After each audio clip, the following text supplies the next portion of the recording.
The mansion was empty when Adrian Varelli came home, but it was not empty the way he expected. His wife had not screamed. She had not thrown things. She had not even left a note beyond legal documents that made his blood run cold. Serena was gone. Somehow that quiet disappearance felt more dangerous than any bullet he had ever dodged. Because in his world, loyalty was currency, and silence meant calculation. She had played a game he did not know had started.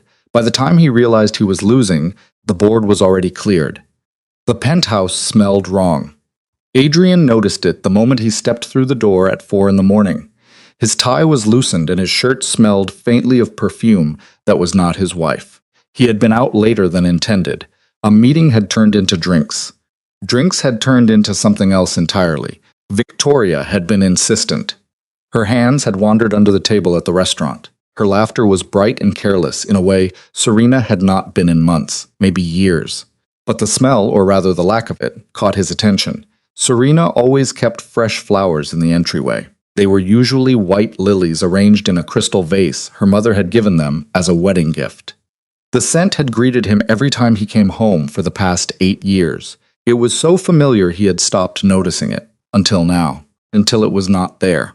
Adrian frowned and dropped his keys on the hall table. The metallic clatter echoed in a way that felt too loud and too exposed. He stood there for a moment, listening. The penthouse was never truly silent. There was always the hum of the city below. There was the whisper of climate control. There were the distant sounds of Serena moving through their home, even when she thought he was asleep. But now, there was nothing. He called out her name. His voice fell flat against the walls. There was no response. He checked his watch. It was too early for her morning run. It was too late for her to still be awake reading in bed. She had started doing that lately. She would stay up long after he came home. Her bedside lamp would cast a thin line of light under their bedroom door. He had stopped asking what she was reading. He had stopped asking much of anything, really. Adrian walked deeper into the penthouse. His footsteps were muffled by carpet that probably cost more than most cars. Everything looked exactly as it should. He saw the furniture Serena had spent months selecting. He saw the art she had chosen because it spoke to the space. He saw the books she actually read instead of just displaying. Their home had always been her domain. He had given her a black card and free rein. She had created something beautiful, but something was off. He could not place it at first. Nothing was out of place. Nothing was obviously missing. The living room looked untouched. The kitchen was spotless as always. He poured himself a drink from the bar. Whiskey, neat. He stood at the floor-to-ceiling windows overlooking the city. It was his city, or at least the parts of it that mattered. From up here, the streets looked almost peaceful. The chaos and violence he orchestrated were reduced to twinkling lights and moving traffic. Adrian took a long drink. He felt the burns settle in his chest. He should go to bed. Victoria would be texting him soon. She was probably already awake and expecting some kind of confirmation the soul would see each other again. The thought exhausted him. In a way, exhausted he did not want to examine too closely. He set the glass down and headed toward the bedroom. He loosened his tie the rest of the way. The door was open. That was another thing that felt wrong. Serena always closed it, even when he was not home. She told him once it was for privacy, even from emptiness. The bed was made. Not just made, but perfectly made. It had the kind of precision that suggested it had not been slept in at all. The throw pillows Serena insisted on were arranged just right. He had always complained about their uselessness. The duvet was smooth and unmarred. His side of the bed looked exactly as it had when he had left yesterday morning. So did hers. His jaw tightened. He pulled out his phone and brought up her contact. The photo that appeared was from their honeymoon. She was laughing on a beach in Santorini. The wind was catching her dark hair. Her smile was genuine in a way that seemed foreign now. He pressed call. It rang and rang and rang. Then it went to voicemail. It was that polite, measured tone she used for everything. The recording said, "You have reached Serena Varelli. I am unable to take your call right now. Please leave a message." He hung up without speaking and tried again. It was the same result. He muttered to himself, asking where the hell she was. He moved through the bedroom to check the bathroom. Her toothbrush was in its holder. Her skincare products were lined up with the precision she applied to everything, but her robe was not on its hook. Adrian opened the closet. That was when the first real tendril of unease wrapped around his spine. Her clothes were still there. There were rows of dresses and blouses. There were shelves of shoes and drawers full of things he had never paid much attention to. But there were gaps, subtle ones. The suitcase she preferred for travel was missing from the top shelf. Some of her more casual pieces were gone. The things she actually wore day to day, rather than the designer items she kept for appearances, seemed thinner. His phone buzzed. For a moment, his heart actually lifted. He thought it was Serena responding, but it was Victoria. The message read, "Last night was incredible. When can I see you again?" He stared at the message and felt nothing. He felt nothing except a growing sense that something had shifted beneath his feet. Some foundation he had assumed was solid was now revealed to be dangerously unstable. Adrian walked back to the living room. This time he was really looking. The differences were minute. There was a gap on the bookshelf where a particular set of books used to be. Something about architecture, he thought. Serena had loved architecture. The small sculpture she had bought in Prague was gone. She said it reminded her of her grandmother. Photos still hung on the walls, but he could not shake the feeling that there used to be more of them. He returned to the entryway. He looked at the hall table where he had dropped his keys. The silver tray where Serena kept her own keys and sunglasses was there, but it was empty. That was when he saw the envelope. It was cream-colored, expensive paper. His name was written on the front in her elegant script. It was propped against the lamp base. It was positioned exactly where he would see it eventually. His hand did not shake when he picked it up, but something in his chest constricted. He knew somehow before he even opened it. He knew that whatever was inside was going to confirm the wrongness he had been feeling since he walked through the door. He tore it open. Inside were legal documents. They were dense with text and official stamps. He scanned the first page, then the second. His jaw got tighter with each line. The petition for dissolution of marriage had been filed 3 months ago. It was finalized 2 weeks ago. Every signature was in place. Every requirement was met. It was uncontested, clean, and final 3 months ago. The second document was shorter. It was a letter from her attorney confirming that all property divisions had been completed according to their prenuptial agreement. Serena had taken nothing she was not entitled to. She asked for no alimony and no additional settlement. She just wanted her personal belongings and the freedom to walk away. Adrian stood there with the papers in hand. The sun began to rise over the city. Orange and pink light spilled across the marble floors, illuminating the emptiness. The wrongness he had sensed now had shape and a name. His wife had divorced him, not in some future tense, not as a threat or a negotiation tactic. She had already divorced him. The paperwork was done. The marriage was over, and somehow he had been too distracted and wrapped up in his own world to notice until she was already gone. He read the filing date again. 3 months. She had spent 3 months moving through this penthouse. She had slept in their bed. She had sat across from him at breakfast on the rare mornings their schedules coincided, all while knowing she was already gone, just waiting for the paperwork to clear. His phone buzzed again. It was another message from Victoria. This one had a photo he did not bother to open. Adrian looked around his empty penthouse. He looked at the life Serena had built here, and then quietly dismantled. He felt something he had not experienced in over a decade. Fear. It was not the kind that came from bullets, or betrayal, or business rivals making moves. This was different. This was the fear of realizing you had already lost something and did not even know you were supposed to be protecting it. He tried calling her again. Voicemail. He sent a text asking where she was.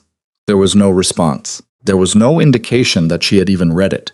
Adrian poured another drink, then another. He went through the penthouse room by room as the sun climbed higher. He catalogued the absences. Her jewelry box was nearly empty, except for pieces he had given her, pieces that had probably meant nothing. The closet in the guest room where she kept her art supplies was cleared out. The small desk in the corner of their bedroom where she used to sit and sketch had bare drawers. How had he not noticed? How had she done all of this? She packed and planned and executed her exit while his mind flashed to Victoria. He thought about the hotel rooms and late-night dinners. He thought about the way Victoria made him feel alive in a way he had forgotten was possible. She had been new and exciting. She was a break from the routine of his marriage and his empire. She was an escape from the constant weight of control. But Serena had been here in their home. She was knowing and planning. The thought made him sick, By noon, Adrian had gone through every room and every space that had been hers. She had been methodical and surgical. She took only what was truly hers. She left behind anything connected to him or their marriage. The wedding photos still hung on the walls. Her engagement ring sat in a small box on his dresser. The diamond caught light like an accusation. He called Marcus. Marcus was his second in command and his oldest friend. He told Marcus he needed him to find someone. Marcus sounded rough with sleep and asked who it was. Adrian told him it was Serena. There was a pause. Marcus said, "Your wife." Adrian corrected him, "My ex-wife. Apparently she is gone and I need to know where." There was a longer pause this time. Marcus asked what he was talking about. Adrian told him to just find her. He needed an address or a phone number that actually worked. Something. He asked Marcus if he could do that or not. Marcus said yes, he could do that. He just needed a few hours. Adrian hung up and stood at the window again. He watched the city move below him. People were going about their lives completely unaware that his was currently imploding in slow motion. He had built an empire on reading people. He saw threats before they materialized. He stayed 3 steps ahead of everyone else. Yet his own wife had walked out without him even noticing she was packing. His phone rang. It was not Marcus. It was too soon for that. It was an unknown number. He almost did not answer, but something made him. A professional and crisp woman's voice asked for Mr. Varelli. She introduced herself as Patricia Holloway, Serena's attorney. She said she was calling to confirm he had received the dissolution documents. She also wanted to schedule a time for the transfer of a few remaining items from the penthouse. Adrian asked where she was. His voice came out harder than he intended. Patricia said she was not at liberty to share her client's location. She started to ask about arranging the pickup. Adrian cut her off. He said he did not give a damn about arranging anything. He wanted to talk to his wife. Patricia corrected him. Your former wife, Mr. Varelli. The dissolution was finalized on the 15th. She repeated that she was calling to coordinate the pickup. Adrian said she could not just disappear. He insisted there were things they needed to discuss. Patricia sighed patiently. She sounded like she was dealing with a slow child. She told him all necessary discussions were handled through proper legal channels. She said Serena had made it clear she preferred no direct contact. Patricia added that if he had legal questions, he was welcome to consult his own attorney. The documents outlined everything clearly. Adrian said he did not have an attorney. He told her he did not even know about the divorce until this morning. There was silence. Then Patricia spoke carefully. She told him the papers were filed 3 months ago. He was served. The notification was sent to both his business and home addresses. It was also sent via email and text message. She said he simply chose not to respond. The court interpreted that as not contesting the dissolution. His mind reeled. Served. He did not remember, but then he did. He remembered a courier at his office months ago handing him an envelope. He had assumed it was business-related. He had been on his way to a meeting and was distracted. He had told his assistant to handle it. There had been emails, too. They were probably buried in an inbox he barely monitored because he had people for that. He thought they were handling it. Or more accurately, he had not thought about it at all. Patricia asked if he was still there. She asked if next Tuesday at 2 in the afternoon would work for the pickup. Adrian asked if Serena would be there. Patricia paused carefully again. She told him no. Serena would not be there. A representative would come instead. He hung up the phone. For the next 3 hours, Adrian tore through his home office. He looked for any trace of the divorce papers. He wanted any evidence of what he had missed. He found them eventually in a file his assistant had labeled personal pending. They were unopened and unread. They had been dismissed as unimportant in favor of deals and meetings, and all the things that had seemed to matter more. The filing was thorough. Every asset was accounted for. Every division was clean and fair. Serena had not tried to take him for anything. She had followed the prenup to the letter. She took only what she had brought into the marriage and what she had earned independently. He realized with a start that it was more than he had known about. She had been consulting for architectural firms. Apparently, she had her own income, her own accounts, and her own life. He had somehow never bothered to ask about it. The petition cited irreconcilable differences. There was no mention of infidelity, though she could have used it. There was no request for spousal support, though she probably would have gotten it. It was just a clean break, efficient and final. Marcus called back as the sun was setting. He said he could not find her. Adrian gripped his phone tighter and asked what he meant. Marcus explained that she did not want to be found. Her phone was disconnected. She was not using credit cards he could trace. There was no property in her name except what was already documented in the divorce papers. Marcus said it was like she planned this. She knew someone would come looking and made sure there was nothing to find. Adrian asked about family or friends. Marcus reminded him her parents died years ago and she was an only child. As for friends, they either had not heard from her or they were not talking. One of them actually laughed when Marcus asked. The friend said something about how it was about time Serena chose herself. Marcus paused. He asked Adrian what the hell had happened. Adrian looked around his empty penthouse at the ghost of a life he had stopped appreciating somewhere along the way. He said he did not know, but that was a lie. He did know. He knew exactly what had happened. He had just been too busy to notice it happening. That night, he did not go to Victoria's place. He did not answer her increasingly frequent texts. He sat in his penthouse drinking whiskey and going through photos on his phone. There were not many of Serena. Most of the recent ones were of him at business dinners and deals closing. They were moments of triumph in his empire. He scrolled back further and found their wedding day. Serena was in white, her smile radiant. He was looking at her like she was the only thing in the world that mattered. When had he stopped looking at her like that? Further back was their honeymoon. Serena laughing on that beach in Santorini, wind in her hair, happiness in her eyes. He could still remember the way she had tasted like salt and sunscreen when he kissed her that day. He remembered the way she had whispered that she loved him. She had said she would always love him and that they were going to have the most incredible life together. He had believed her. Hell, he had probably even believed himself. His phone buzzed. It was not Victoria this time. It was a text from an unknown number. The message said, "I left the ring. It was never really mine. Take care of yourself, Adrian." His hand shook as he typed back. He asked where she was and said they needed to talk. The response came quickly. She said, "No, we do not. Everything has been said, or not said, which was the problem." She told him she hoped he found what he was looking for. She said she finally found what she needed herself. She told him to take care.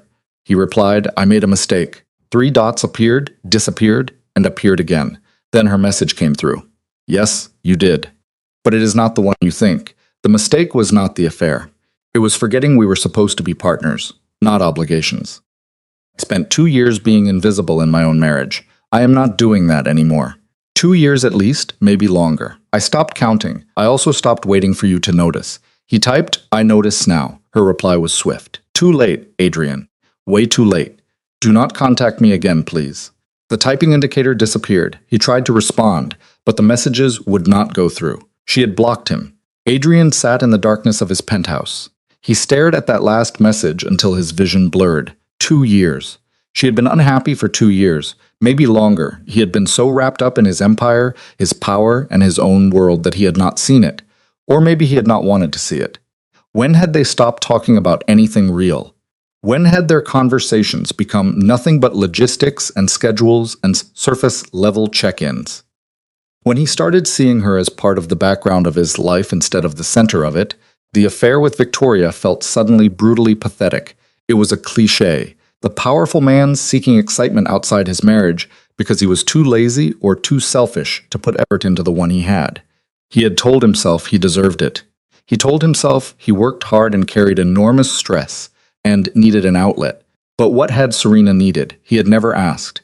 Adrian opened his laptop and searched for her name. He hoped for something, anything. He found her professional website. It was clean and elegant. It showcased architectural consulting work he had never known she did. There were projects across the country. There were before and after photos of spaces she had helped transform. There were testimonials from clients calling her brilliant, visionary, and transformative. His wife was brilliant, and he had never even looked at her work. The next few days blurred together. Adrian went through the motions of running his empire, but his mind was elsewhere. He had Marcus pull every resource available, but Serena had covered her tracks perfectly. She had planned this with the same precision she had applied to everything else. She was methodical and careful. She left nothing to chance. Victoria stopped texting after he ignored her for 48 hours. When she finally called, He answered out of something like guilt. Her voice was small and uncertain. She asked if she did something wrong. She said he had been distant. He told her his wife had left him. There was silence. Then she spoke carefully. She said she thought things were not good between them. Adrian agreed they were not. He said apparently they were so not good that she divorced him without him even noticing. Victoria started to apologize. She said this was a mistake. Adrian cut her off. He said all of it was a mistake. He told her he was sorry, then hung up and blocked her number. It felt like closing a door that should never have been opened. Tuesday came. A moving crew arrived at exactly 2 in the afternoon. They were led by a woman with a clipboard who introduced herself as Serena's assistant. They were professional and efficient. They removed the last traces of Serena from the penthouse in under 3 hours. Adrian watched from his office, drinking coffee that tasted like ashes. When they left, the penthouse felt even emptier than before. The gaps on the bookshelves were obvious now. The spaces where her art had hung on the walls stood out like wounds. Even the air felt different. It was stiller, somehow dead. Marcus stopped by that evening with updates on business Adrian could not bring himself to care about. Marcus dropped files on the coffee table and said bluntly that Adrian looked like hell. Adrian replied that his wife had left him. Marcus said he knew. He pointed out that Adrian had mentioned it about 40 times in the past week. Marcus poured them both drinks and asked what Adrian was going to do about it. Adrian asked what he could do. She was gone. She did not want to be found. It was over. Marcus asked if it really was. Adrian let out a bitter, sharp laugh. He said the divorce was finalized. She blocked his number. She planned this exit for months and executed it perfectly. He told Marcus, yeah, it is over. Marcus challenged him. He asked if Adrian was just going to accept that. He said the Adrian Varelli he knew did not give up when he wanted something. Adrian took a long drink. He said the Adrian Varelli Marcus knew was exactly why she left. He built an empire. He controlled half the city. He could make people disappear with a phone call. But he could not even keep his marriage together because he was too busy playing king to remember he had a queen. Marcus was quiet for a long moment. He said she loved him. He told Adrian he saw the way she used to look at him, the way she would light up when he came home. Marcus remembered thinking Adrian was the luckiest bastard he had ever met. He asked Adrian when the last time was that he saw her look at him like that. Marcus did not answer. He did not need to. Adrian set his glass down. He said exactly. He said he killed it. Whatever they had, whatever they could have been, he killed it through neglect and arrogance and stupidity. She did not leave him for another man. She left him for herself because being alone was better than being invisible. Marcus said it was not too late. Adrian cut it was. She made that clear. He said the worst part was that she was absolutely right. His voice cracked. He said if he could go back, if he could do it over, he would. But he could not, and she should not have to give him another chance. She spent years giving him chances he did not even know he was getting. He said he did not deserve another one. Marcus left eventually. He took his files and his advice. He left Adrian alone in his empire of nothing. As night fell over the city, Adrian stood at the windows where he had stood a week ago, when he had first noticed the wrongness. The city looked the same. There were twinkling lights and moving traffic. There was chaos and violence, and life continuing on like nothing had changed, but everything had changed. His phone sat silent on the table. There were no texts from Victoria. There were no messages from Serena. There were just business contacts and people who wanted things from him. People who saw him as power and money and influence. Nobody who saw him as a person. Nobody who loved him. Not anymore. Adrian thought about the ring Serena had left on his dresser. He thought about the message she had sent. It was never really mine. She was right about that too. He had given her a ring, a last name, and a penthouse. But he had never really given her himself. Not the parts that mattered. Not his time, his attention, or his effort. He had given her the leftovers of his life and expected her to be grateful. The realization sat in his chest like a stone. This was not a problem he could fix with power or money or connections.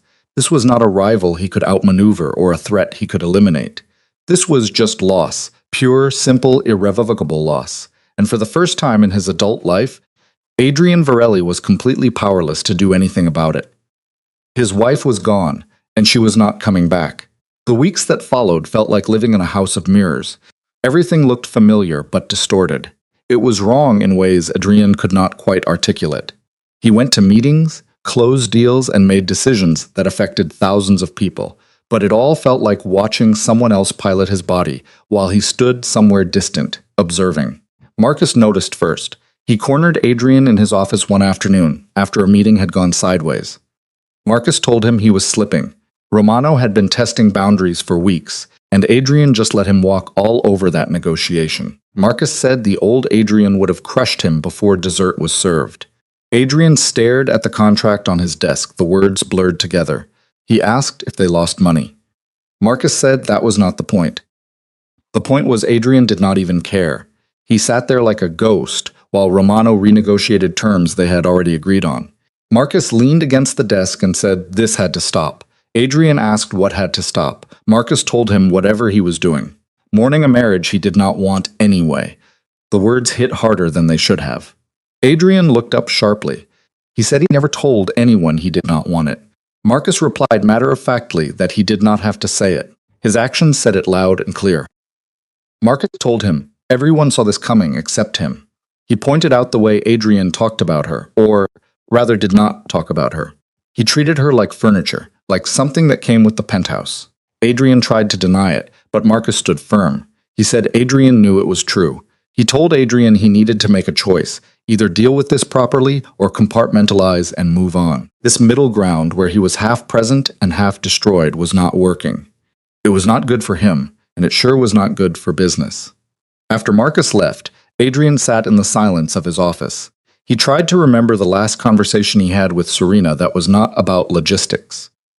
Her schedule, his schedule, what time he would be home, or whether they needed to attend some social function together. When had they stopped talking about anything real? He pulled out his phone and scrolled through their text history. There were months of nothing but practicalities. Running late. Do not wait up. Dinner with clients tonight. Her responses were equally sparse. Okay, fine. Have a good evening. How had he not seen it? How had he looked at months of one-word responses and thought everything was fine? Because you did not want to see it, a voice in his head whispered. Because seeing it would have required doing something about it, and that would have been inconvenient. Adrian threw his phone across the room. It hit the wall but did not break. Expensive things rarely did. They just kept functioning and serving their purpose even when everything around them fell apart. His assistant knocked tentatively. She said he had a call. He told her to say he was busy. She replied it was Detective Morrison, calling about the Castellano situation. Business, always business. Adrian picked up the phone. He slipped into the version of himself that knew how to handle these things. The conversation lasted 15 minutes. By the end of it, a problem had been solved, a threat neutralized. The machine of his empire was running smoothly again. He hung up and felt nothing. That night he went home to the penthouse instead of finding distraction elsewhere. The cleaning service had been through. They came twice a week and had for years. Everything gleamed. Everything was in place, and everything felt dead. Adrian poured a drink. He sat in the living room in the exact spot where Serena used to curl up with her books. He tried to remember what she had been reading that last month they lived together. He could not. He tried to remember if she had said anything or given any indication of what was coming. There must have been signs. People did not just wake up one day and decide to end an 8-year marriage without warning. But when he really thought about it, when he forced himself to replay those final weeks, he could see it. The distance that had been growing for months or years had crystallized into something else. She had stopped trying to catch his attention. She stopped commenting when he came home late. She stopped asking where he had been or who he had been with. She had stopped caring, and he had been relieved. The thought made him sick, but it was true. Some part of him had registered the decrease in demands on his attention and had welcomed it. It was one less thing to manage, one less person needing something from him. His phone rang. Unknown number. He answered anyway. Some desperate part of him was still hoping. It was Patricia Holloway again. His chest tightened. He asked what she wanted. She said she was calling as a courtesy to inform him that his former wife, Ms. Castellano, had gone back to her maiden name. She had completed the transfer of all shared assets. There were no further legal matters requiring his involvement. Adrian asked if that was it, just a courtesy telling him everything was finished. Patricia paused. She said she also wanted to make sure he understood that any attempts to contact her client directly would be considered harassment and dealt with accordingly. He said he had not contacted her because she blocked him. Patricia clarified she was referring to indirect contact, hiring investigators, reaching out through mutual acquaintances, or showing up at locations he thought she might frequent. Those behaviors needed to stop. Adrian clenched his jaw. He knew Marcus had been digging. Patricia said she was not at liberty to discuss the source of her concerns. She just wanted to make it clear that Serena wanted no contact, direct or otherwise. She asked him to please respect that. He said, "She is my wife." Patricia corrected him. "She was your wife. She is not anymore." She told him the sooner he accepted that, the better off he would be. Her voice softened slightly. She said she had handled a lot of divorces in her career. The ones who move on fastest are the ones who let go. Adrian asked what if he did not want to let go. Patricia told him he would spend a very long time suffering for no reason. She said Serena was gone. She was happy. Let her stay that way. The line went dead. Adrian threw the phone this time. He heard the satisfying crack of expensive technology meeting an immovable wall. Then he sat there in the silence. Patricia's words echoed in his head. She is happy. How did she know that? Had Serena said it? Was she really happy? Or was that just something lawyers said to make the abandoned party feel worse? He tried to imagine Serena happy. He tried to picture her somewhere else, living some other life, and realized with a start that he could not. He did not know what made her happy anymore. He did not know if she was a morning person or a night owl in her natural state without his schedule dictating her routines. He did not know her favorite food, or whether she still listened to that jazz station she liked when they first met.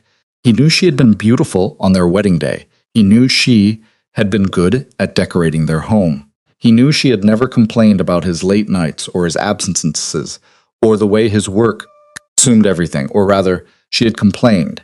And then she had stopped. He had thought that meant she accepted it, adapted to it, and found peace with it. It actually meant she had given up. The next morning, Adrian did something he had never done before. He called in sick. Marcus sounded genuinely alarmed. He told Adrian he never got sick. He reminded him that he came to a board meeting with pneumonia last year. Adrian simply said he was taking a day. Marcus pushed back, asking if this was about her. Adrian did not answer. Marcus said hiding in the penthouse was not going to fix anything.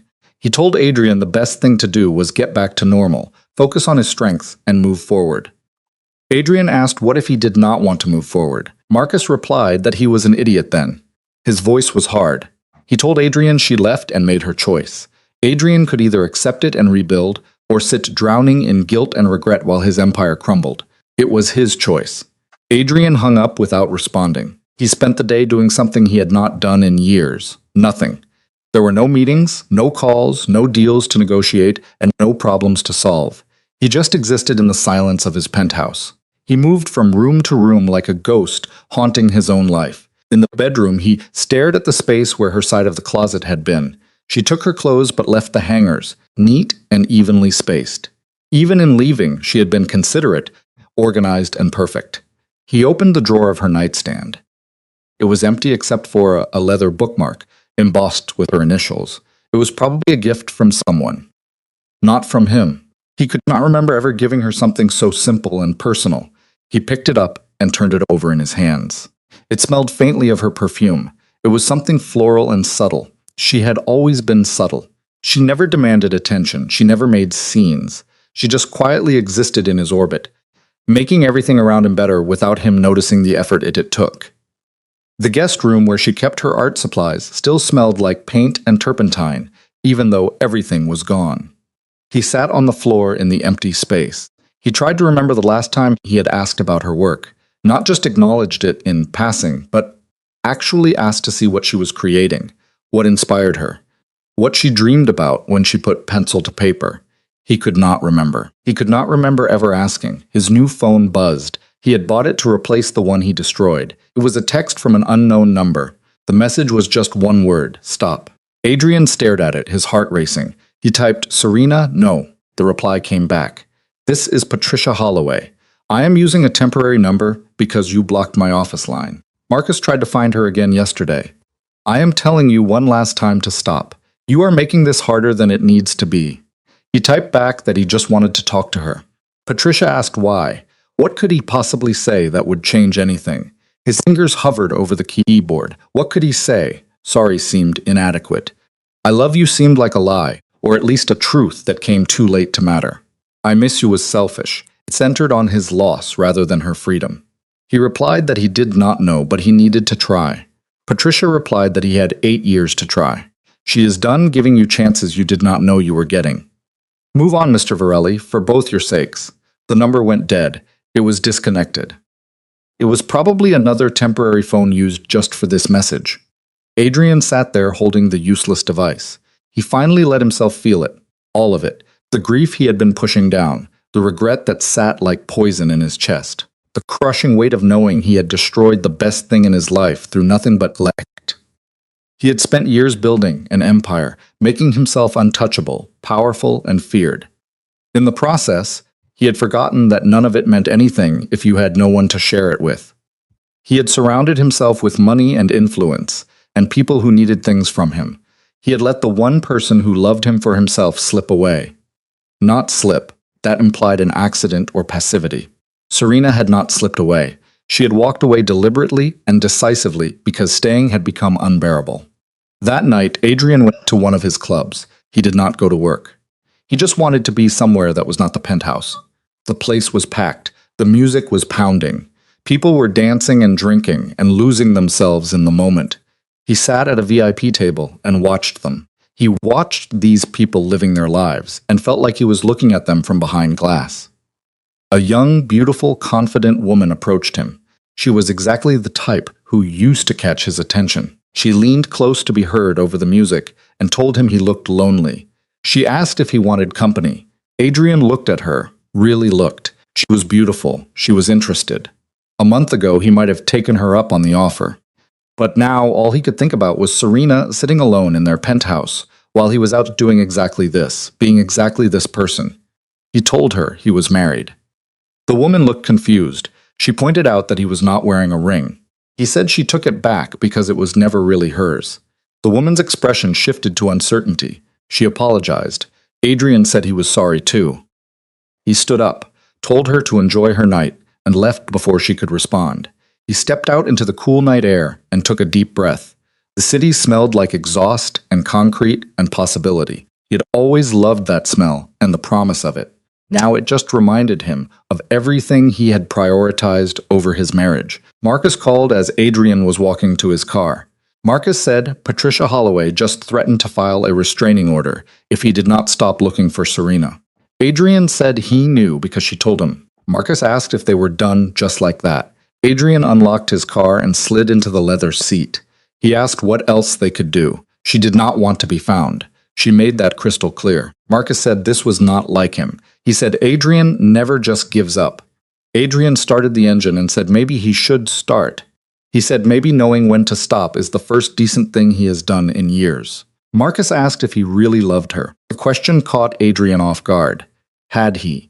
He had married her, built a life with her, and come home to her for 8 years. But real love, the kind that showed up and paid attention and chose someone every day, was different. He finally answered that he did not know. He thought he did. But if he really loved her, how could he have treated her the way he did? How could he have been so blind? Marcus said people make mistakes. Adrian countered that this was not a mistake. It was years of choices. It was years of choosing everything else over her and expecting her to just accept it. He pulled out of the parking lot and said she deserved better than that, better than him. Marcus asked what he would do now. Adrian said, now he figures out how to live with what he has done. He hung up and drove through the city with no destination in mind. Eventually, he found himself in the neighborhood where he first met Serena. It was a gallery opening 10 years ago. He had gone because someone important was going to be there. Someone he needed to impress. Serena had been standing in front of a painting, completely absorbed. Something about the way she looked, the genuine interest on her face, and the way she tilted her head as she studied the brushstrokes had made him stop. He had asked what she saw in it. She had turned to him with a surprised and pleased smile. She spent 20 minutes explaining the artist's technique, the emotional journey of the piece, and the way light and shadow created tension. He had not understood half of it. but he had been fascinated by her passion, her intelligence, and the way she made art feel alive. They had talked for hours that night about everything: her work in architecture, his business, their families, their dreams. She made him laugh. She made him think. She made him want to be someone worthy of that smile. When had he stopped trying to be worthy of it? Adrian parked outside the gallery. It was closed now. Dark windows reflected the streetlights. He sat there remembering that night and the promise of it. They had been so young. He had been 30, and she had been 26. It felt full of possibility. He had promised her things that night after too much wine and too much honesty. He had promised to always make time for her. He promised to never let work consume everything. He promised to build a partnership where they both mattered equally. He had broken every single promise. Not dramatically, not with malice, just slowly over time. He let other things take priority. He let her fade into the background of his life until she was barely there at all. His phone rang. It was an actual call, not a text. It was an unknown number again. He answered and immediately told Patricia to stop calling. He said he got it and he was done. The voice on the other end froze him. It was female and familiar, but was not Serena. It took him a moment to place it. It was Elena, Serena's best friend. The one Marcus had said laughed when asked about Serena's whereabouts. Elena said she was breaking every promise she made to Serena by calling him. But she could not watch him self-destruct without at least trying to give him the closure he clearly needed. Her voice was hard. She told him Serena was happy, really genuinely happy. She was happier than Elena had seen her in years. Elena told him whatever he was hoping to achieve by having people hunt her down, he could stop. She was not coming back. Adrian said he knew that. Elena asked if he really did. She said from where she was sitting, it looked like he was stuck in some fantasy where he apologizes and she forgives him, and everything goes back to normal. She said that was not happening. Adrian gripped the phone tighter. He said he was not trying to get her back. He just needed to understand. Elena asked what he needed to understand. How he drove away the best thing that ever happened to him. How he turned someone who loved him unconditionally into someone who could not even stand to be in the same room. Elena laughed bitterly. She told him he got comfortable. He thought she would always be there, so he stopped trying. And by the time she had had enough, there was nothing left to save. Adrian asked when Serena had told her about leaving. Elena said 2 years ago, when she first found out about Victoria. The name hit him like a physical blow. She knew. Of course she knew. Women always know.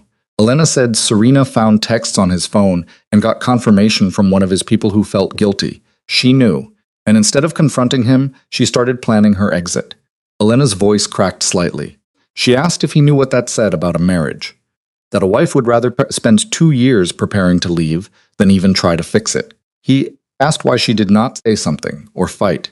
Elena said she had been fighting for years, and he never noticed. She fought for his attention, his time, and his affection.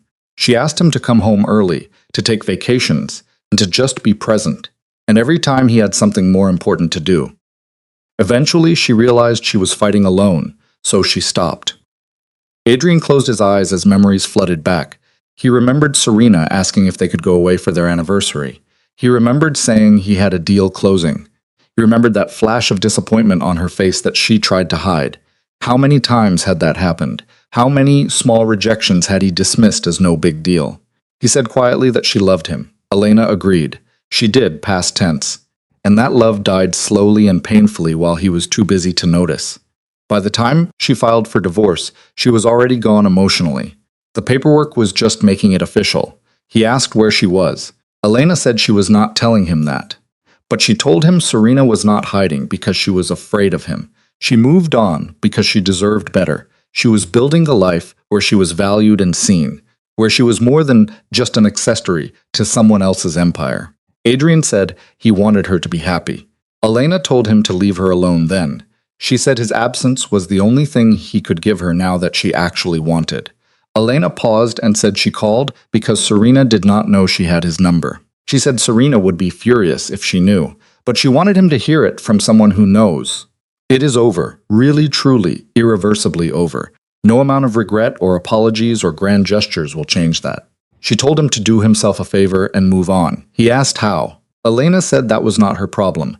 He needed to figure it out. Just do not make it Serena's problem. The line went dead. Adrian sat in his car outside that gallery until dawn broke over the city. Elena's words circled in his head.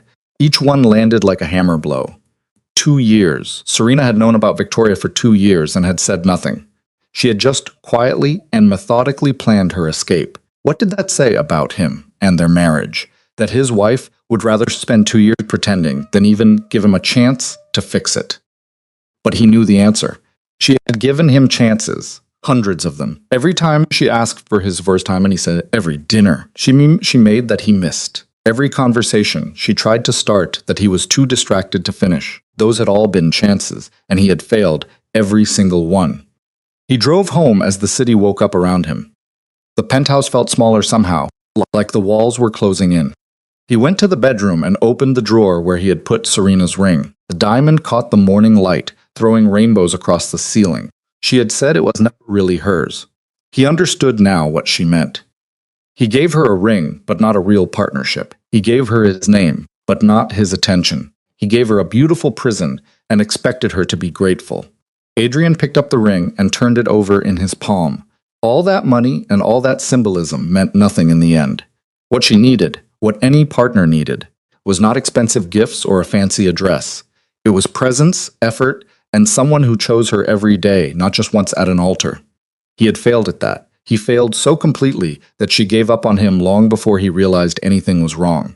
The question now was what to do with that knowledge. Marcus was right. He could compartmentalize, push it down, focus on work, and pretend the last 8 years had not been a waste. He could move on, find someone else, and maybe try to do better next time. But the thought felt hollow. He did not want someone else. He could not try again when he had not figured out what he had done wrong the first time. Or rather, he knew what he did wrong, he just did not know how to be different. He did not know how to be the kind of person who showed up, paid attention, and valued partnership over power. Adrian set the ring down and walked to the window. The city stretched out below him, all his territory and all his influence. He had built something impressive that would probably last long after he was gone. But he had done it by sacrificing the only thing that ever really mattered. The sun climbed higher. Light flooded the penthouse and exposed every empty corner where Serena used to be. He stood there and let himself feel the full weight of it. Not just the loss, but the waste. 8 years, with someone who loved him, and he spent most of them treating her like an afterthought. She was right to leave. She was right to plan it carefully, so he could not follow. She was right to choose herself over a man who stopped choosing her years ago, and he was right to let her go, even if it destroyed him. The realization did not make things easier. If anything, it made them worse. Adrian threw himself back into work with a vengeance that impressed even Marcus. 18-hour days became the norm. He expanded operations into 3 new territories. He crushed 2 rival organizations and doubled his legitimate business holdings. In the span of 6 weeks, the empire grew. Money flowed, power consolidated, and none of it meant a damn thing. Marcus warned him one night as they left a meeting that stretched past midnight. He told Adrian he was going to burn out. He said even Adrian had limits.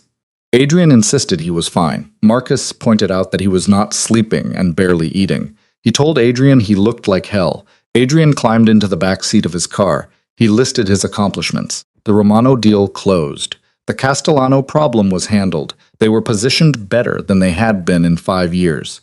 He declared he was doing just fine.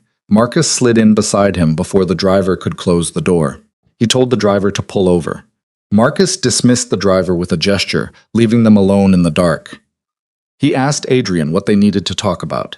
Marcus said they needed to talk about the fact that Adrian was destroying himself and pretending it was productivity.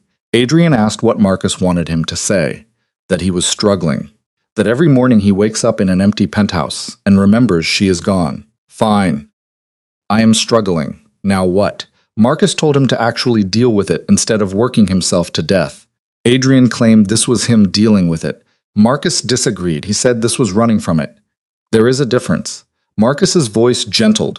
He explained that when he told Adrian to compartmentalize, he meant put it aside long enough to function. He did not mean bury it so deep he forgot how to feel anything. Adrian laughed a bitter laugh. He said feeling things did not seem to be working out so well for him. Marcus replied that neither was this. Marcus said he saw a man who had everything and did not appreciate it until it was gone.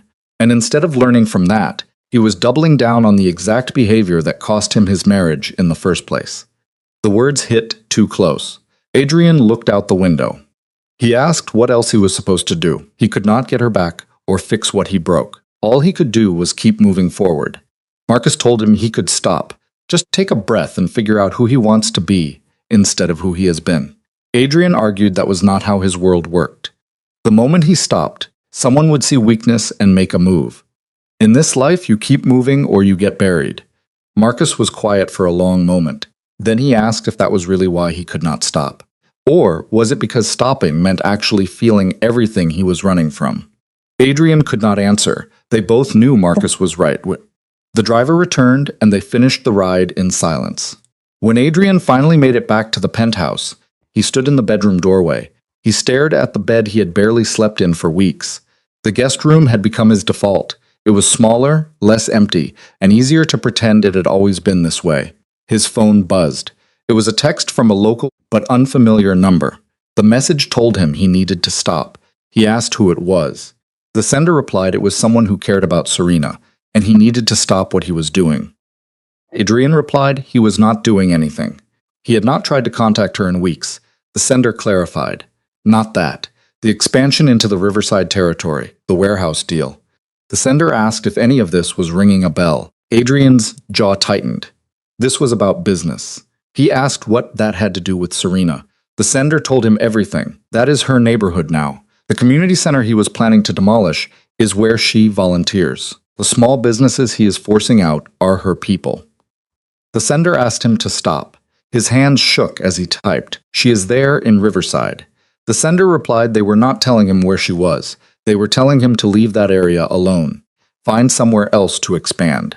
Adrian replied he could not just stop. The contract was signed and deals were made. The center told him to unmake them. They said how was Adrian Varelli and could do whatever he wanted. The question was whether he cared enough to try. The messages stopped. Adrian called the number, but it went straight to a disconnected tone. Another burner phone. Another dead end. But the information was real. Serena was in Riverside. She was volunteering at a community center and living among people she called hers. She had never called anything in their marriage hers. Adrian pulled up the files on the Riverside development. It was a good deal. It was profitable, strategic, and exactly the kind of expansion that made sense for his organization. The warehouse property was undervalued. The surrounding businesses were struggling, and gentrification was inevitable. Anyway, he would just be accelerating the process. And apparently, he would be destroying the new life Serena had built. He stared at the documents until the words blurred. Then he picked up his phone and called the one person he trusted to tell him the truth. He called Marcus at 3 a.m. Marcus answered, sounding rough with sleep. Adrian asked how far along the Riverside deal was. Marcus groaned, but gave him the details. Contracts were signed, but they had not broken ground. Most of the businesses had agreed to relocate. The community center had until the end of next month to find a new space. Adrian asked why they could not back out. Marcus was shocked. He said they had invested $500,000 just in planning and permits. If they backed out now, they would lose all of it. Plus, their reputation would take a hit. People would think they could not close deals. Marcus asked what this was about. Adrian told him Serena was in Riverside. She volunteered at the community center they were demolishing. There was silence. Then Marcus carefully asked, "So what?" Adrian said he could not do that to her. He could not take away something she cared about. Marcus pointed out that Adrian takes things away from people every day. It is literally what they do. Adrian replied, "Not from her. Not anymore." Marcus said this was good business. He asked if Adrian was really going to walk away from it because his ex-wife volunteered in the area. Adrian closed his eyes and admitted it was insane. Marcus agreed it was insane. Adrian said he had already taken enough from her, and he was not taking this too. Marcus sighed. He said it was going to cost them a lot, but he would start making calls in the morning. He would see if they could find a buyer willing to take over the contracts. Adrian thanked him. Marcus told him not to thank him. He thought Adrian was making a mistake, but it was his mistake to make. After hanging up, Adrian sat in the dark and wondered if this was what doing the right thing felt like. It felt expensive, uncomfortable, and completely at odds with everything that made sense in his world. The next morning, he had Marcus pull every file they had on Riverside. Not for business purposes, but just to understand. He wanted to see what Serena saw in the neighborhood that made her choose it as her new home. The community center was called Hope House. It offered after-school programs for kids, job training for adults, counseling services, and a food pantry. It was the kind of place that held communities together, especially communities that did not have much else. Adrian read testimonials from people who had been helped there. A single mother became a certified dental assistant through their program. A troubled teenager found direction through their mentorship program. An elderly man said their senior lunch program was his only hot meal and social contact each day. These were the people whose lives he had been about to disrupt. Not out of malice, but just because their building was in the way of his plans. He thought about Serena reading these same testimonials, seeing these same faces, and choosing to help. Choosing to be part of something that mattered to people who had nothing to do with wealth or power. When had she started caring about things like this? Or had she always cared, and he just never noticed? Adrian opened her professional website again. This time, he really read it. Her specialty was adaptive reuse. She took old, forgotten buildings and transformed them into vibrant community spaces like libraries and affordable housing. She had done a project in Baltimore where she converted an abandoned factory into a mixed-use development. It included apartments, subsidized housing, and retail space reserved for local businesses. The testimonials here were powerful too. People talked about how her designs brought life back to dying neighborhoods. She listened to community needs instead of imposing her vision. She made them feel seen and valued. She had been doing this for years, creating spaces that mattered, and he had never asked or showed the slightest interest in work that clearly meant everything to her. His phone rang. It was Marcus calling earlier than expected. He said they had a problem. Adrian's stomach dropped. He asked what kind of problem. Marcus explained that he started feeling out potential buyers for the Riverside deal. Word got back to Romano. Romano was making noise about them backing out, saying it showed weakness. Romano was also expressing interest in picking up the contract himself. Adrian said to let him have it. Marcus warned him that if Romano takes over, he will not just demolish the community center, he will gut the whole neighborhood. Everything that makes Riverside what it is would be gone. It would be replaced with luxury condos and chain stores. It would be gentrification on steroids. Adrian tightened his grip on the phone. He asked what Marcus was saying. Marcus said they could not back out without making things worse. Romano smelled blood in the water. He knew something was making Adrian hesitate, and he was going to exploit it. Marcus paused and said the only option was to finish the project themselves.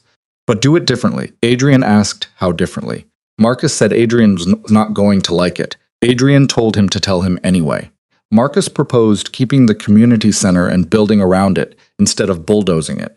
They could still develop the warehouse property, but modify the plans to mixed use instead of pure commercial. Include affordable housing and reserve ground floor retail for local businesses. It was possible, but it just would not be as profitable. Adrian did the math. He asked how much less profitable. Marcus estimated 30, maybe 40% less. But they would keep Romano from destroying the neighborhood and preserve what was there. They might even improve it. Marcus urged him to do it. Adrian agreed. He told Marcus to draw up new plans. He wanted architects who understood adaptive reuse. He paused and corrected himself. He wanted the best in the field. He told Marcus to find out who was considered the top in that field. Marcus warned him it would cost a fortune. Adrian replied it was his fortune to spend. He told Marcus to make it happen. After hanging up, Adrian sat back and tried to figure out what he was doing. This was not strategy or smart business. This was him trying to protect something Serena cared about. She would never know he was the one protecting it. It would cost him, and it made no sense. The irony was not lost on him. He was finally putting Serena first, and she was too far gone to ever know about it. 2 weeks later, Marcus dropped a file on Adrian's desk. He said he found the best adaptive reuse architect in the field, according to everyone he talked to. Adrian opened the file and felt his heart stop. It was Serena Castellano. Adrian muttered that Marcus had to be kidding him. Marcus looked over his shoulder, swore he had no idea. He said he had 3 different people recommend her independently and did not make the connection until just now. Adrian stared at her professional headshot. She looked different from how he remembered. She looked more confident, or just happier. The bio beneath outlined her experience and her philosophy of community-centered design. She believed architecture should serve the people who lived in the spaces, not just the people who profited from them. Marcus offered to find someone else. Adrian firmly said no. She was the best, and the project deserved the best. Marcus asked if he was serious. He asked if Adrian was really going to hire his ex-wife. Adrian stated he was going to hire the most qualified architect for a project that mattered. The fact that she was his ex-wife was irrelevant. Marcus argued it was completely relevant. He asked how Adrian was going to sit in meetings with her and pretend the last 8 years did not happen. Adrian admitted he did not know, but he said the project was important to the community, and he was not going to compromise it because of his personal issues. Marcus studied him. He asked if Adrian was doing this on purpose. He asked if Adrian thought working with her would give him a chance to apologize or win her back. Adrian closed the file. He said he knew that was not happening, but maybe he could show her he was capable of being better. He could do something right, even if it was too late to matter. Marcus said that was the saddest thing he had ever heard. Adrian agreed, but told him to set up the meeting anyway. He told Marcus not to tell her who the client was until she was in the room. He did not want her to have a chance to say no before hearing the project details. Marcus called it manipulative, but Adrian told him to do it anyway. 3 days later, Adrian sat in his office waiting for the meeting. Marcus had set it up through her professional contact, presenting it as a potential client interested in a major adaptive reuse project. Nothing indicated who the client was. When his assistant announced her arrival, Adrian's hands shook. He stood up, straightened his tie, and reminded himself to breathe. The door opened. Serena walked in. She was professional and polished in a charcoal suit. Her dark hair was pulled back, and she carried a leather portfolio. She looked good. She looked alive in a way he did not remember seeing in years. Then she saw him, and everything in her froze. She said no. The word was flat and final. She said absolutely not, and turned to leave. Adrian moved quickly and begged her to just hear him out. She replied there was nothing he could say that would make her want to work with him. She reached for the door handle. Adrian blurted out that it was Hope House, the Riverside project. He said he knew she volunteered there. Her hand stilled on the handle. She asked what about it. He explained the development was supposed to demolish it, but he stopped it. He changed the entire plan to preserve the community center and the neighborhood character. He told her he needed an architect who understood adaptive reuse. He told her he needed her. Serena turned slowly. Her expression was unreadable. She asked if he expected her to believe he suddenly cared about community preservation. Adrian asked her to look at the project brief and decide if it was worth her time. He gestured to the conference table where he had laid out plans, surveys, and community impact studies. He offered her complete creative control, a sufficient budget to do it right, and a client who would actually listen to what the community needed. She laughed, but there was no humor in it. She asked if he actually listened to community needs. She accused him of trying to manipulate her into working with him to ease his conscience and feel better about himself. Adrian met her eyes for the first time since she walked in. He admitted she was probably right. But he said that did not change the fact that Hope House needed help. The neighborhood needed this done right, and she was the best person to do it. Serena stood there. Conflict was clear on her face. Finally, she walked to the table and looked at the materials. Her professional mask slipped as she read through the project brief, the community input documents, and the preliminary plans that showed the community center expanded, not just preserved. She quietly noted that it was a lot of money. She pointed out that he was going to lose his shirt on this project. Adrian replied that he would lose his shirt then. He said some things matter more than profit. She looked at him, really looked at him. He saw something flicker in her eyes. It was surprise maybe, or suspicion. She asked when he became someone who believed that. He replied, when he realized what he had lost by not believing it sooner. Serena set down the papers and crossed her arms. She told him if she took this project, there had to be ground rules.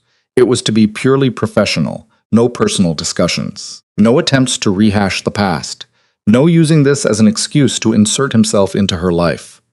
Adrian agreed. She said she would communicate through his project manager. She did not want to work directly with him any more than absolutely necessary.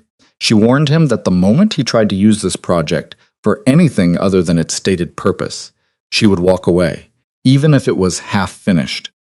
Adrian told her he understood. She studied him for a long moment. Adrian forced himself to stay still under her scrutiny. He let her see whatever she needed to see. She finally said she wanted to talk to the Hope House Board and the Neighborhood Association. If they wanted her on the project, she would consider it. But only if they wanted her, not him. Adrian said that was fair. She warned him she was expensive, really expensive, especially for projects that require extensive community engagement. He told her to send her rates. Whatever they were approved. Serena picked up her portfolio. She said she would be in touch through Marcus. She was at the door when Adrian spoke again. He told her that her work was incredible. The Baltimore project, the library in Phoenix. He had looked at all of it. He told her she was creating things that matter and change lives. He said he was proud of her. Her hand tightened on the door handle, but she did not turn around. She told him he did not get to be proud of her. She said he lost that right when he stopped paying attention. Then she was gone. She left Adrian alone in his office with the ghost of her perfume in the air and the sharp sting of truth in his chest. Marcus appeared in the doorway moments later and asked how it went. Adrian said she did not say no. Marcus noted she did not say yes either. Adrian called it a start. He returned to his desk, suddenly exhausted. He told Marcus to make sure the Hope House board knew they were interested in hiring her. He also stressed that Marcus needed to make sure the board knew this was about the project, not about Adrian trying to get close to her. Marcus asked if it really was just about the project. Adrian thought about Serena walking into his office, looking happy and successful without him. He thought about the way his chest had tightened seeing her, knowing she was better off without him. He finally said, yes, it was. He said she deserved to do work she was good at. The community deserved her expertise. What he deserved was irrelevant. Marcus left without comment. Adrian sat alone with the realization that this was what loving someone actually looked like. It was not possession or control or expectation. It was just wanting them to be happy, even if that happiness had nothing to do with him, even if it hurt like hell. Over the next week, Serena met with the Hope House Board, the Neighborhood Association, and various community stakeholders. Marcus kept Adrian updated through brief text messages. She was asking the right questions.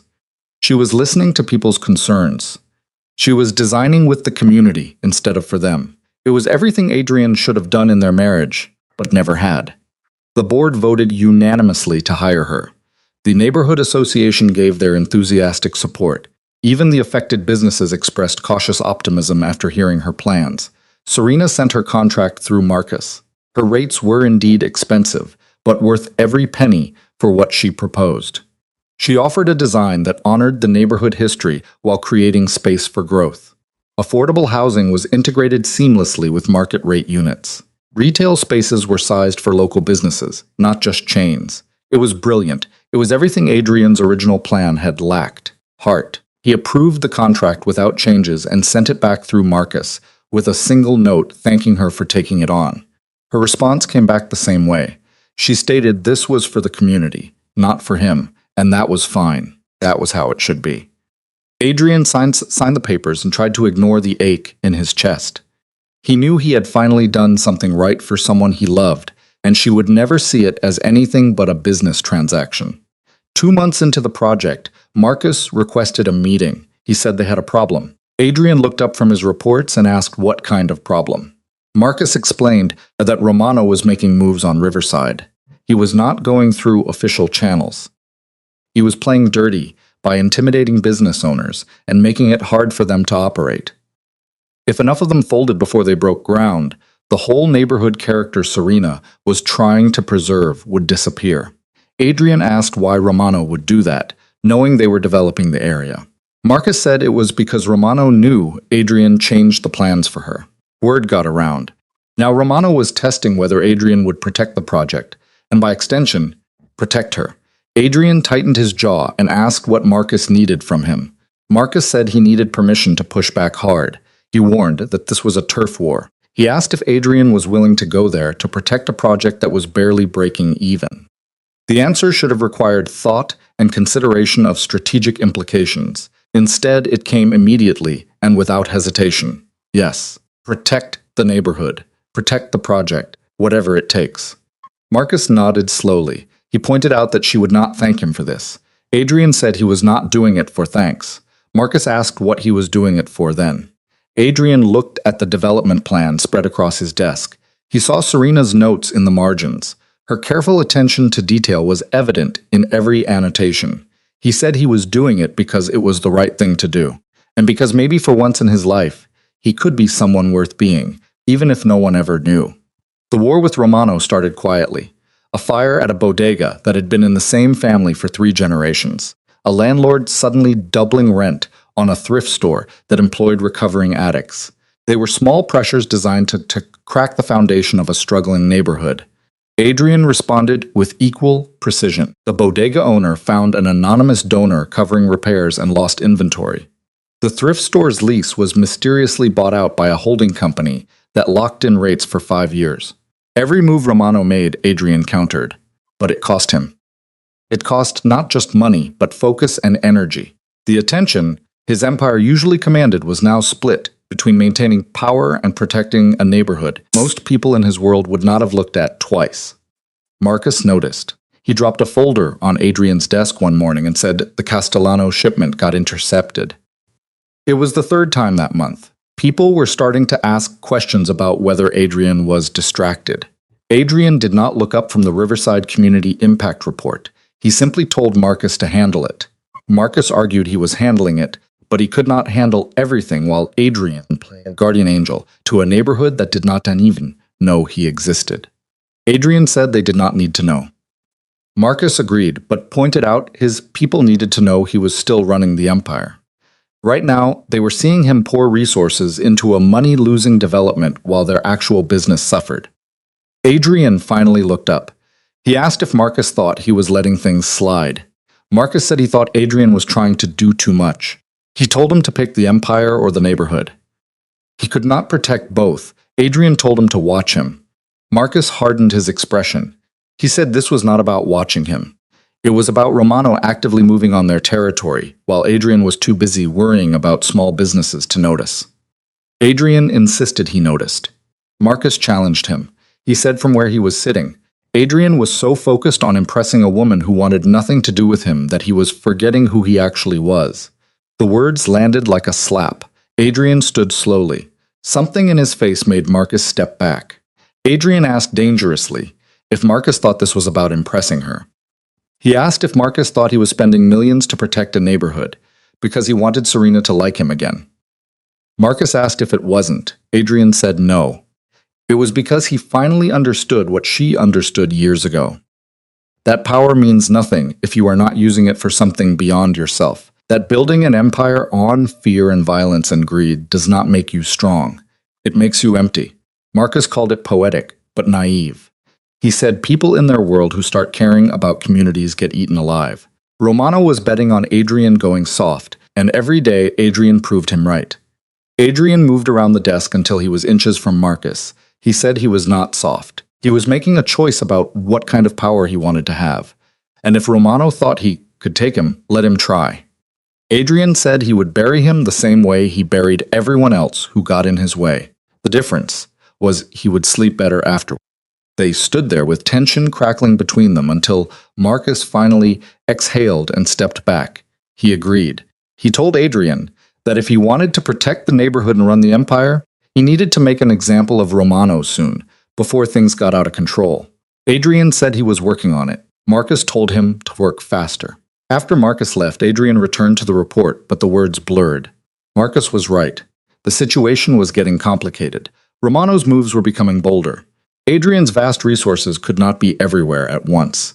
His phone buzzed. It was a text from Marcus. It said Serena was on site in Riverside today, and he thought Adrian would want to know. Adrian stared at the message.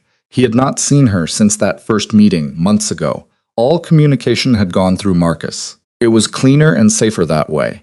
But the thought of her in Riverside, walking the neighborhood Romano was targeting, made his chest tight with fear. He texted back, asking if she was safe. Marcus replied she was fine, and they had people watching the area. Marcus added that she was really good at this, and the community loved her. Of course they did. Serena always had a way of making people feel seen and valued. He had just been too self-absorbed to notice when she tried to make him feel that way. Adrian pulled up the security footage from Riverside cameras. He had them installed under the guise of construction planning, but really they were to monitor Romano. He found her easily. She was walking through the neighborhood with a young woman from Hope House. Serena was taking notes, nodding, and laughing. She looked happy, engaged, and present in a way he rarely saw during their marriage. This was her life now. It was a purpose she found after leaving him, and it was better than anything he ever gave her. His phone rang. Unknown number. He picked it up. Romano's voice was smooth and almost friendly. He told Adrian it was time they had a conversation. Adrian said they had nothing to discuss. Romano disagreed. He said he was looking at a very interesting piece of property in Riverside. He heard Adrian had already claimed it. Adrian told him the development was in progress and to find somewhere else to expand. Romano laughed and said that was not how it worked. He pointed out that Adrian changed his plans, making them soft and unprofitable. Romano said that told him Adrian was not serious about Riverside and was just playing a game. Adrian stated he was dead serious. Romano told him to prove it. He said all he saw was a man throwing money away on a project that made no sense, unless it was not about the project at all. There was a heavy pause. Romano mentioned he heard Adrian's ex-wife was the architect. He asked if it was true. Adrian tightened his grip on the phone and asked for his point. Romano said Adrian was vulnerable and distracted. He was making decisions with his heart instead of his head, which is dangerous in their line of work. Romano outlined what was going to happen. Adrian would walk away from Riverside. Romano would take over the development, and they would all pretend this weakness never happened. Romano warned that if Adrian did not agree, he would make things very uncomfortable for everyone involved. The businesses, the community center, and that pretty little architect of his.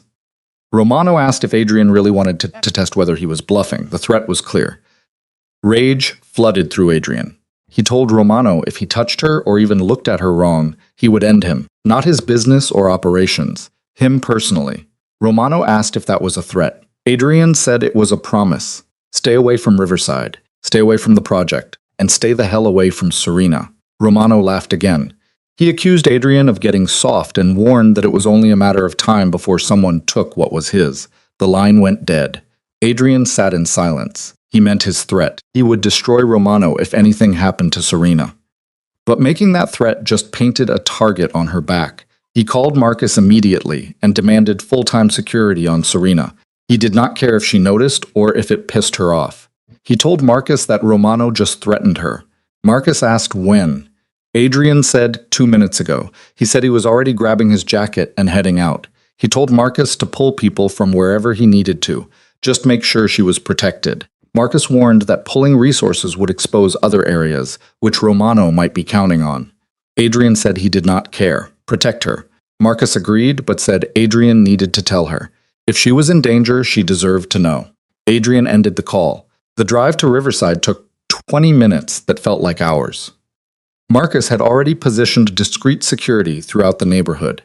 Adrian found Serena outside Hope House talking with the director. When she saw him, her expression shifted to surprise, then suspicion, then annoyance. She asked what he was doing there. He told her they needed to talk somewhere private. She said she was working. He pleaded that it was important. She followed him to his car but did not get in. She stood with her arms crossed. He told her Romano called and wanted Riverside. When Adrian refused, Romano threatened her. Her face went pale. She asked what kind of threat. Adrian said it was the implied kind. He told her he put security in place to keep her safe. Serena said she did not want armed guards following her around. He told her she did not have a choice. Romano did not make empty threats. Serena's voice rose. She said this was exactly what she was afraid of. She knew working with him would pull her into his world of violence. She did it anyway because the project mattered. And now she was in danger because of him. Adrian apologized. Serena told him sorry did not help or change the fact that she had built a life away from this, and he dragged her right back in. He told her he was trying to protect her. She replied he was trying to control the situation. There is a difference. She turned to walk away, but Adrian gently caught her arm. He asked her to wait. He said he knew she did not trust him. He had given her every reason not to. But Romano was dangerous and was using her to get to him. He begged her to let him keep her safe. She pulled her arm free, but stayed. She asked how long she needed security and how long until this was over. Adrian said he did not know, until he handled Romano and neutralized the threat. She asked how he planned to do that.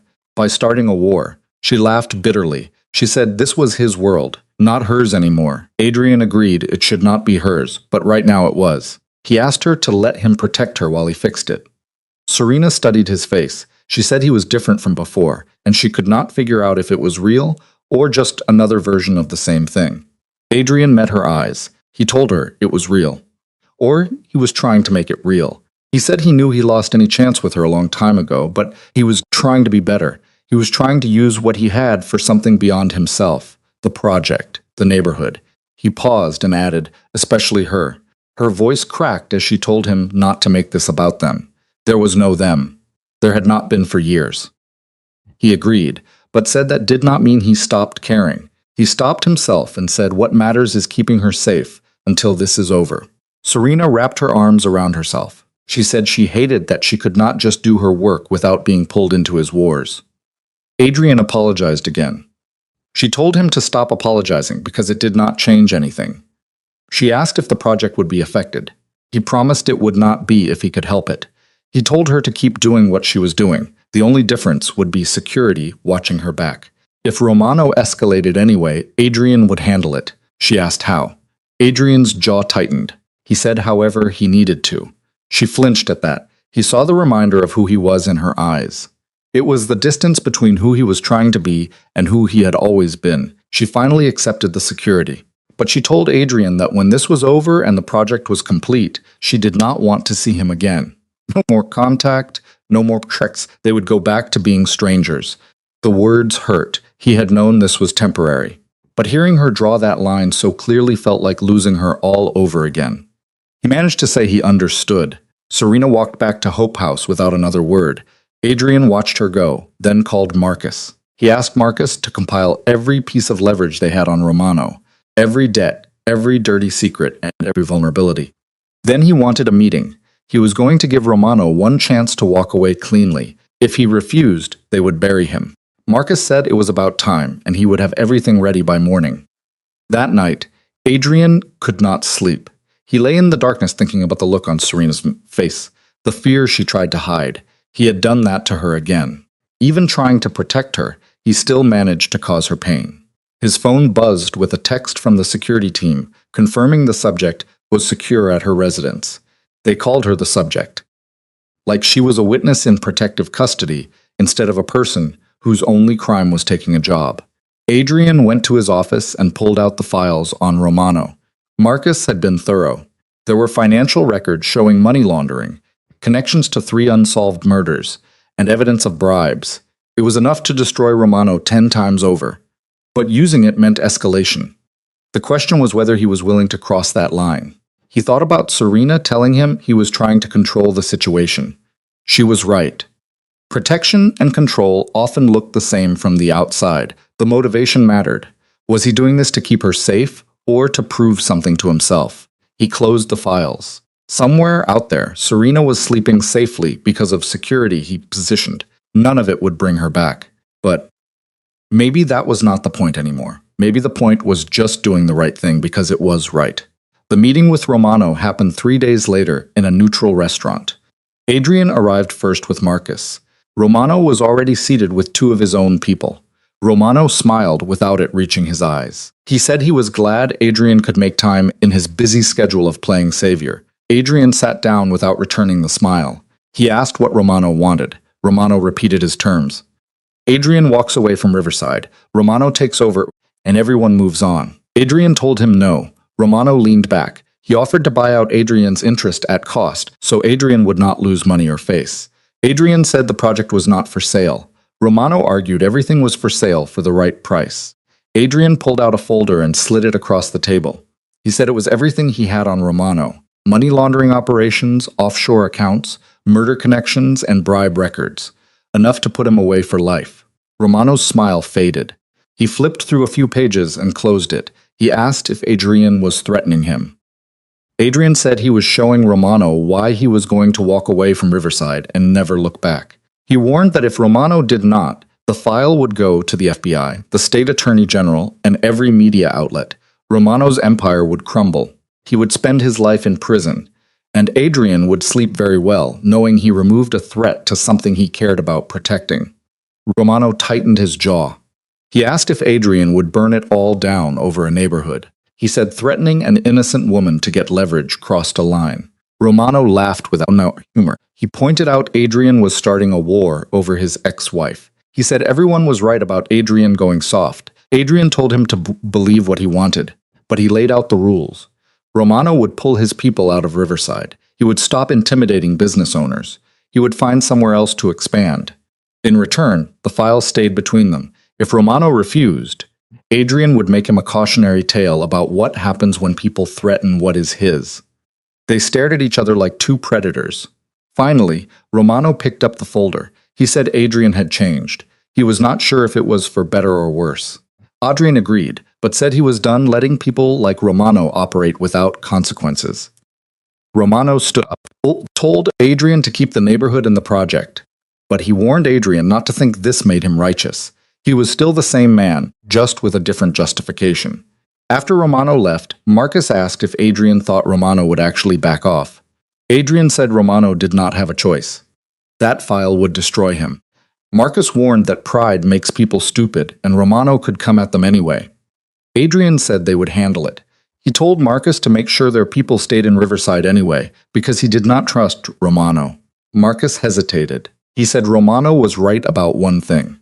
Adrian had changed. It was too soon to tell if it was for better or worse, but at least he was trying. Adrian drove away, thinking about Romano calling him soft. Maybe you could not fundamentally change who you were, just redirect those qualities toward different ends. If he was going to wield power, at least he could use it for something beyond himself, even if she never forgave him. 3 weeks later, the Riverside development broke ground. Serena's designs were approved. The community was optimistic. Romano had pulled his people out entirely. The threat had passed. Adrian watched from a distance as Serena stood with the Hope House director, celebrating the beginning of the transformation. She was smiling and in her element. She never once looked in his direction. Marcus told him he could go over there. He said she was in a good mood and might actually talk to him. Adrian refused. He said it was her moment and she earned it. Marcus pointed out, Adrian made it possible. Adrian corrected him. He just funded it. She was the one doing the real work. Adrian turned away and told Marcus they had business to handle. As they walked back to the car, Adrian's phone buzzed. It was a text from an unknown number. It read, "Thank you for keeping your word about Romano. The community appreciates what you did." Just those 2 sentences. There was no invitation for more contact. It was more than he deserved, and somehow it hurt worse than her silence. Adrian did not respond. What could he say that would not sound like he was looking for more than she was willing to give? The project continued through the fall and into winter. Progress reports came through Marcus. They never mentioned Serena except as the architect. Adrian read every word and watched the neighborhood transform through drone footage. Romano had backed off completely, but Adrian kept the cameras to maintain a tenuous connection to something good he had helped create. His empire ran smoothly. Money flowed, deals closed, and power consolidated. Everything returned to normal. Except Adrian could not shake the feeling that normal was not enough anymore. Marcus noticed he had been quiet lately. Adrian gestured at the reports on his desk. He said he had been thinking about what they built and what it was actually worth. Marcus said it was worth billions. Adrian leaned back and said that was not what he meant. He had spent 15 years building and controlling. And for what? For power and security. Adrian told Marcus he had everything and did not even know it. He had someone who loved him, and he was so focused on building an empire that he did not notice when she stopped believing in them. He asked Marcus if he ever thought about what happens next. After they secure every territory and accumulate more money than they could spend in 10 lifetimes, what happens then? Marcus admitted he never thought past winning. Adrian nodded. He said winning did not feel like he thought it would because he was still losing the thing he actually wanted. He added that the worst part was he did not even want her back because he knew it was not possible. What he actually wanted was to understand how to be someone worthy of that kind of love. Adrian stood and walked to the window. He told Marcus he wanted to make some changes, the kind that matter. The Riverside project worked, not financially, but in every other way. People were being helped. He wanted to do more of that. He wanted to use what they had for something beyond themselves. They laundered money through legitimate businesses anyway. What if some of those businesses actually served communities?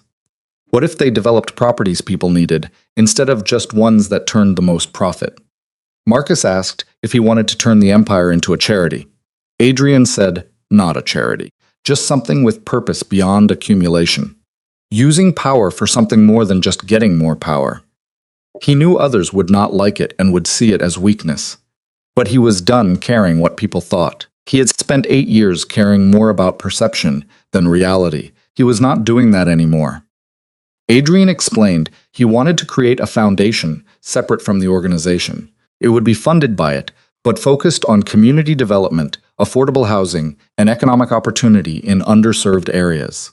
He pulled out a folder and told Marcus he wanted him to run it. Marcus was surprised, but Adrian insisted he was the only person he trusted completely. Marcus scanned the preliminary plans.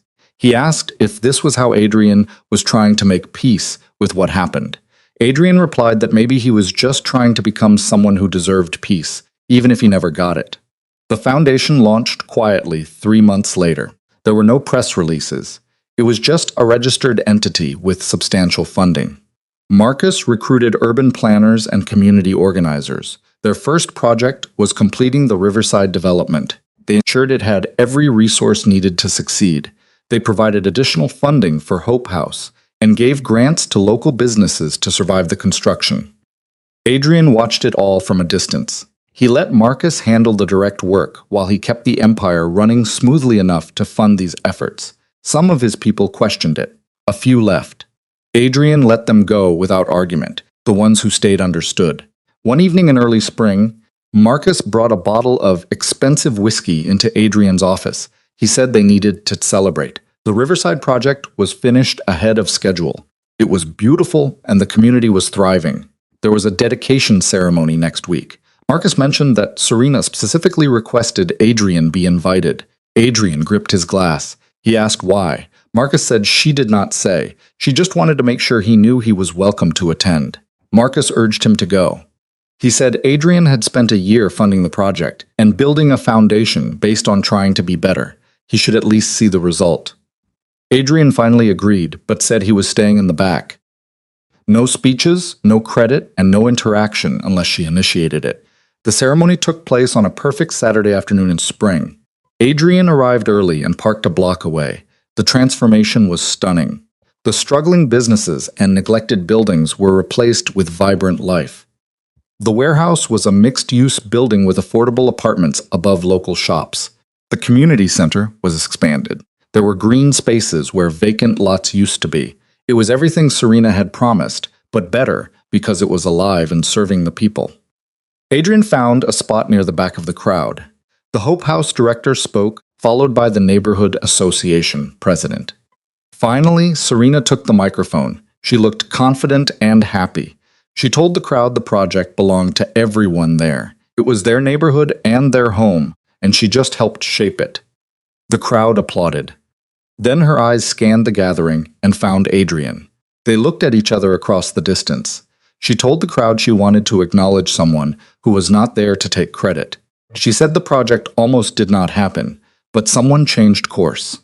Someone chose community over profit and protected the place when it needed protecting.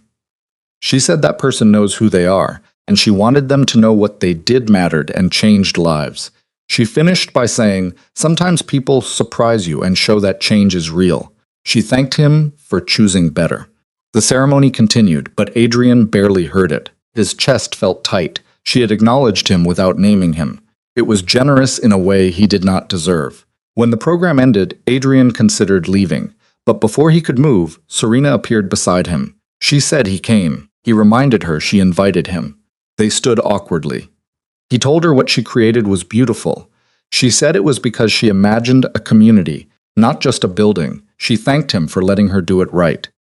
He thanked her for not walking away when things got complicated. Serena asked if they could talk somewhere quieter.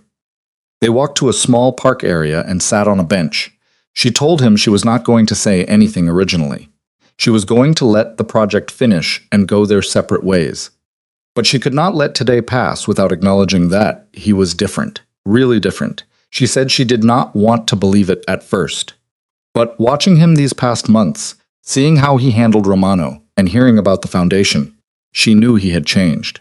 Adrian said he was trying. She told him he was succeeding. Not perfectly, but he was trying, and that mattered. She admitted she hated him for a long time. For the affair, the neglect, and for making her feel invisible, but mostly for wasting what they could have been. By the time she filed for divorce, she was emotionally gone. She said this project reminded her of the man she met 10 years ago, the one who actually cared. She had forgotten he existed.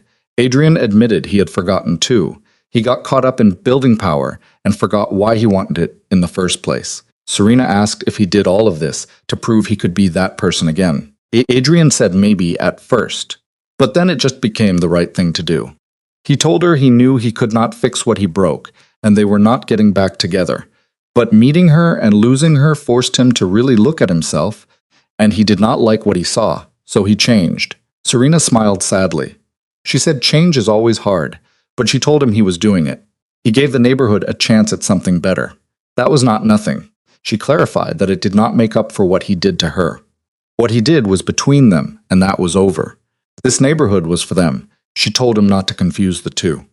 Adrian nodded, understanding settling over him. She asked him what he felt that night. He came home and found the divorce papers. Adrian recalled the confusion, the panic, and the crushing weight of understanding all his failures. He felt the terrible knowledge that he had everything and did not even know it. She asked if he still felt that way every day.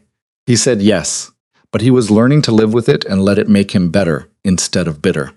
Serena's eye squeezed his hand briefly. She said he deserved to be better. Not for her, but for himself and for whoever comes into his life next. Adrian said he was not looking for that. She replied maybe not now, but someday when he had done enough work to trust himself again. She stood up and said she should get back to the celebration. She thanked him again. They looked at each other for a long moment. He saw it clearly. It was the gentle, necessary end of whatever they had been to each other since the divorce. She was letting him go and giving him permission to move forward. They wished each other well. She walked back toward the celebration, and Adrian watched her go. For once, it did not hurt the way it used to. There was sadness and regret, but also peace. Marcus appeared and asked how it went. Adrian said they got real closure. They walked back to the car in silence. As they drove away, Adrian looked back once. Serena was laughing and fully present in a life that fit who she was. That was its own kind of happy ending. The foundation continued to grow over the following year. More projects launched across the city, always focused on community empowerment. Adrian stayed in the background. His empire shifted to generating resources to fund the work that mattered. The emptiness he sometimes felt was balanced by the tangible results of his choices. Marcus stopped by one evening and said he ran into Serena. She was engaged. The words hit hard, but Adrian kept his expression neutral. He said she deserved to be happy. Marcus mentioned that she asked about Adrian and the foundation. She said she was genuinely proud of him. She hoped he would find someone who loved him for who he was becoming, not just who he was. Adrian felt a release in his chest. It was the final letting go of what might have been in favor of accepting what was. He told Marcus she was generous. Marcus agreed and asked if he was going to be all right. Adrian said he actually was. Serena moving on did not erase the work he had done on himself. Marcus told him to stay focused because they had a meeting with the mayor about a housing initiative. Adrian smiled and asked when he was not focused. Marcus joked that his dedication to helping people was almost annoying, but it was inspiring to watch him use power for good. After Marcus left, Adrian looked out at his city. Somewhere out there, Serena was planning a wedding to someone who valued her. He hoped whoever it was knew how lucky they were. His phone buzzed with photos from a ribbon cutting at a new community center. Families were smiling, and kids were running through fresh-painted halls. This was his legacy now. He returned to his work. Maintaining an empire while transforming what it represented was exhausting. But it was worth it. Neighborhoods were thriving and families had homes because he decided to be better. Serena was the catalyst, but she was not the reason he maintained it. Once you saw the difference between accumulation and meaning, you could not go back. The penthouse felt less empty these days. He had filled himself with purpose. Years from now, he would not remember the wealth. He would remember losing the only thing that mattered, and what he chose to do after that loss.